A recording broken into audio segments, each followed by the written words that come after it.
Hi there, Lindsay here, the Frugal Crafter. Today was such a beautiful day that I dragged all my supplies outside and created. Today I'm going to show you how you can use rubber stamps as tools to create some really fun polymer clay beads. We're going to make a bunch of them that we can use in future projects, and I'm also going to show you how to make this necklace and earring set that I'm wearing. The stamps that I'm using today for our polymer clay extravaganza are from our sponsor Rubber Stamp Tapestry. You can find them online at pegstamps.com, and I've got a coupon code for you to save 15% off your order of $10 or more through the 21st. It's Beach16, and I will put that in the video description so you don't have to write it down. So without further ado, let's go outside to my crafting table and I'll show you how it's done. Okay, here we are outside at my picnic table, and I hope I don't cast too much of a shadow on top of our clay here. The first thing you want to do is select the colors that you'll be working with, and I decided to use greens and blues, and then you want to take a few minutes to condition each ball of clay. Since I'm working outside, I can do this easily by hand, but if I was downstairs in my cool studio, I would use a pasta machine or clay machine to help condition the clay. It's really important you get those plasticizers in the polymer clay mixed up properly before you use them, otherwise whatever you make is going to be brittle. The clay that I'm using today is Sculpey 3, and again I like to use it because it's really easy to condition, but if you're making anything really thin, you'll want to use a better quality clay such as a Fimo or a Premo. I just find those clays are just a little difficult for me to condition, so keep that in mind when you're shopping for clay. As long as you're making thick items like I am here, you'll be fine using the Sculpey 3, and it's also a lot cheaper. I'm going to show you a lot of clay techniques in this video, so bear with me. The first thing we're going to do is make a pendant by hand. So take off about a grape size amount of clay, and I just mixed some white, green, and blue together to make kind of a seafoam color. And then you're going to put it on a mat, and you can use freezer paper, wax paper, or an old silicone mat. Just make sure that once you use it for clay, you don't use it for food again. Then you're going to want to put a piece of saran wrap on top, and this will help keep any fingerprints out of your clay, and then just find something flat to smush it down with. And I'm just going to use this lid for my ink pad here. And once you've smushed it out big enough, now this is probably about 3/4 of an inch wide by 1/4 of an inch thick, it'll be perfect to use your stamps on. Now you can use your stamps uninked and just get an impression like kind of like a relief carving, or you can ink it up with pigment ink. And the neat thing about this is once you cook the clay in the oven, it's actually going to set the ink so the ink will become permanent on your piece, so you don't have to worry about it smudging or anything. But you want to make sure you use a pigment ink for this.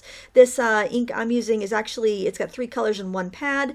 You want to make sure you don't put so much ink on the stamp that it gets down into the gullies. You just want it on the raised portion of the image. You want to press down with firm, even pressure. You can press lightly and just leave the image. If you press down further, you'll actually get a nice engraved design, and there you go. So that can be turned into a pendant or a bead if you want to put a hole in it, or you can put an eye pin in there and turn it into a little hanging pendant that is really easy to use.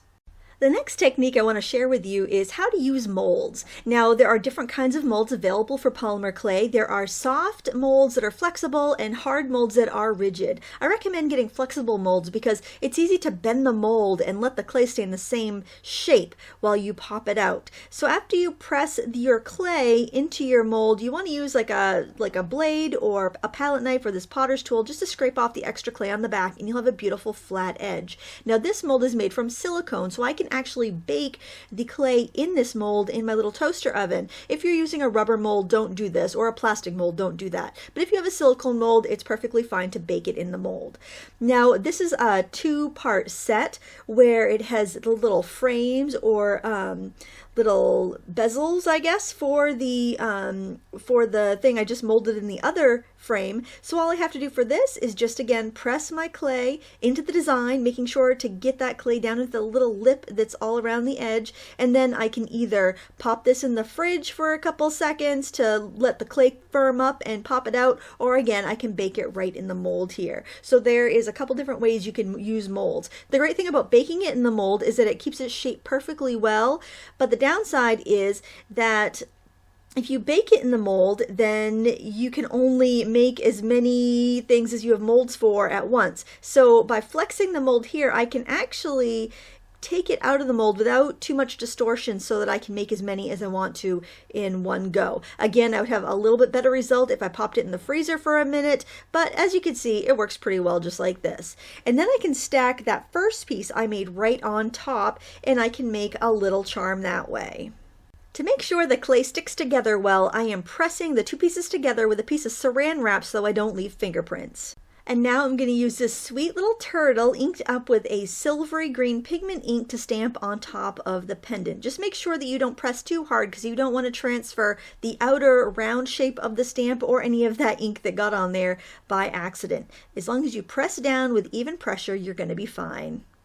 Metallic inks are also ideal for adding highlights to your clay pieces because remember, with pigment inks, once we bake our raw clay, it's going to be permanently baked into the surface. So I'm just using my finger to add a little bit of sparkle onto that black frame. But then I thought, you know what would be cool if I actually had some texture. So I'm taking this little clay tool, and you could use a toothpick or anything like that, a dowel, barbecue skewer, whatever you have, to do the same thing, to kind of press an indent all the way around, kind of like you're fluting a pie, and that way I get a really cool texture that I can then again highlight with my pigment ink.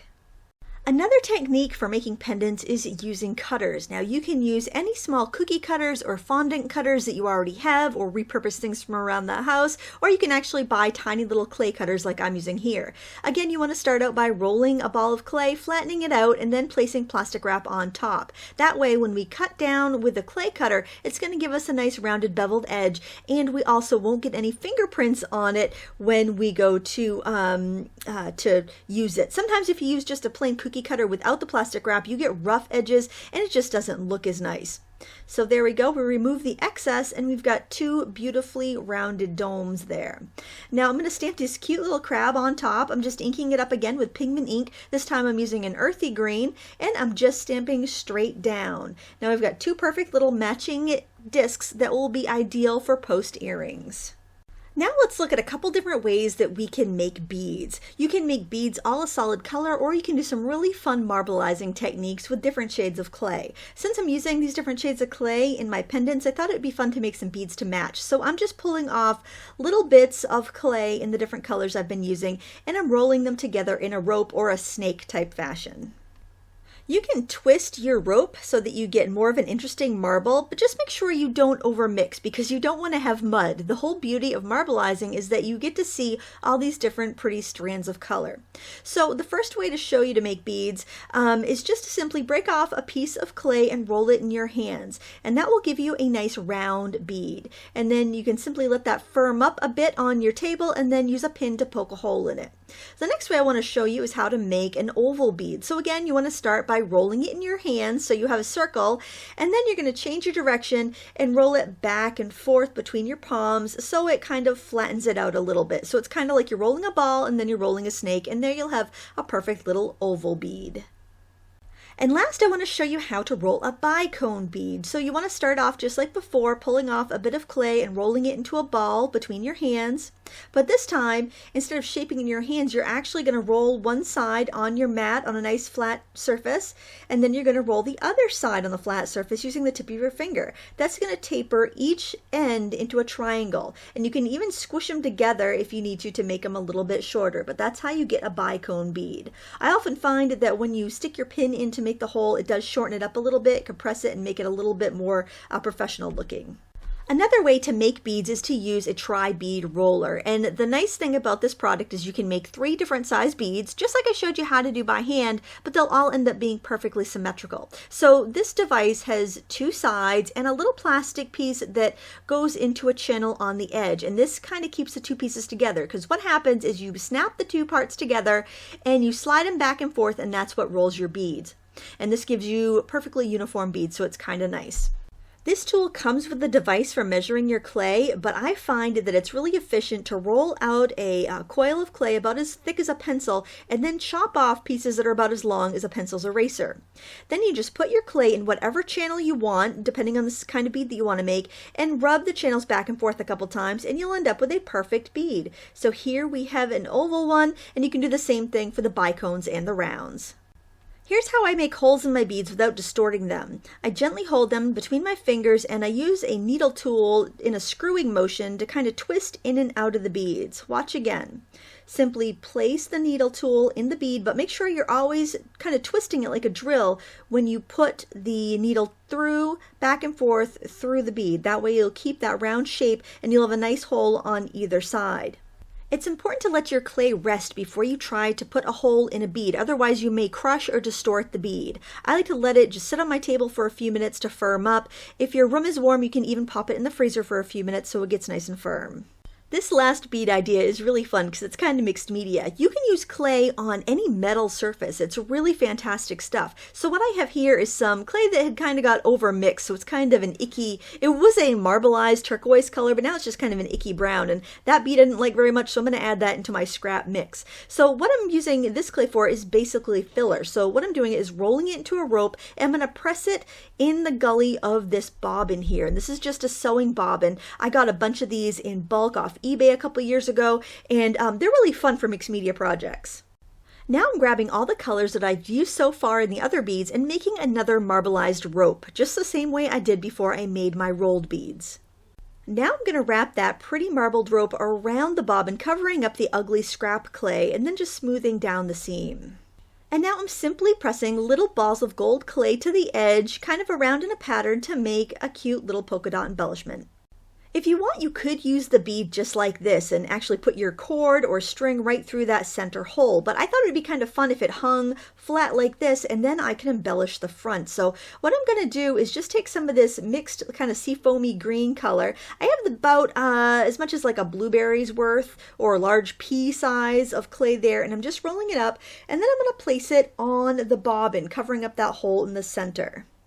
Now I'm going to press it flat so it bonds really well with the bobbin. It also makes it a little bit bigger to work on, and then it's going to kind of connect in the center of the bobbin, and also it's going to push through the little holes and touch other clay, and that's going to make it adhere really well because the raw clay sticks to raw clay very nicely. So now I'm going to ink up my little octopus stamp in pigment ink and stamp it right in the center just like I have before.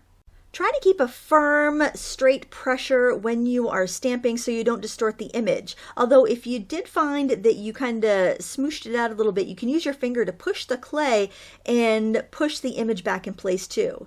To finish this bead off so it will be ready to hang after it's baked, I simply took an eye pin, pushed it through a round bead, and then pushed that through the edge of the bobbin bead, and there it'll be nice and secure and ready to go in my necklace after I bake it. And now I'm going to share a tip on how I bake my beads. I made a bead baking rack by taking a piece of cardstock and accordion folding it and then putting it inside of an old bread pan I didn't need anymore. This is a perfect baking rack. It keeps my beads from rolling around, and it keeps from getting any flat shiny spots on the beads. The large flat pendants can be baked on index cards or even on your silicone molds or silicone baking sheet. I try to keep them off glass and aluminum just because they'll get shiny spots if baked on something hard like that. Simply refer to your clay package instructions for appropriate baking times for your clay.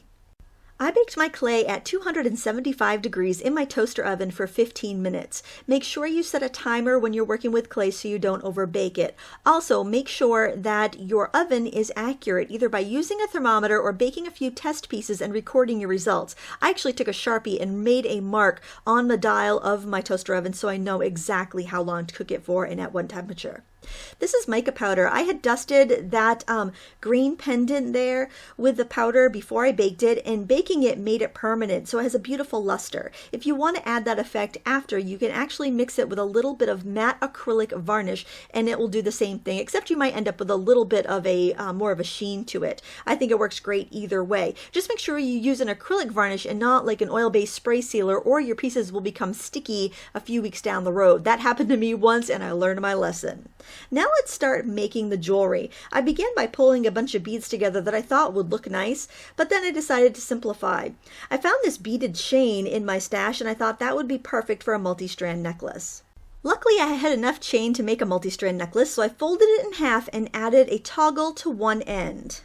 You can use a split ring or 2 jump rings for this purpose. I don't like to use one jump ring to attach a toggle like this because I'm afraid that the wire might slip through one of the loops of a jump ring. When I attached the second half of the clasp, I made sure that one strand of the chain was going to be a little bit shorter than the other, so I'd have kind of a cascading effect of a multi-strand necklace. Now I simply need to place my different beads and charms around and figure out where I want to attach everything. I've switched to a gray felt background so it will be easier for you to see. I used a jump ring to attach the larger charms that I had baked with an eye pin in them, and the smaller beads I simply used a head pin and made a simple loop to attach them to the necklace. At this stage, I simply evaluate my work and see if I need to add any other beads or charms here or there. You can always use a towel if you don't have a big piece of felt to arrange your work on. It keeps your beads from sliding away and lets you spread everything out so you can work comfortably. Now let's make the earrings. The stud earrings are super easy. Simply flip over your earring discs and then put a little bit of jewelry glue on the back of an ear post. And you can find those at any craft supply store in the jewelry section. They're not very expensive. And then simply press it down on the back of the earring in the center and let it dry completely. Repeat that for the other earring.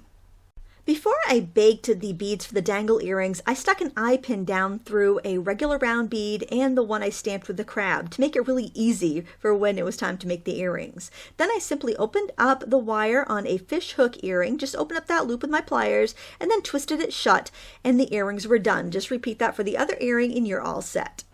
I hope you enjoyed making clay beads with me today. It certainly makes the process fun and easy when you limit your supplies to a few colors of clay and you use some really cute peg stamps from our sponsor, Rubber Stamp Tapestry. You can find a coupon code and links to all the products I used in the video description, so make sure you check it out.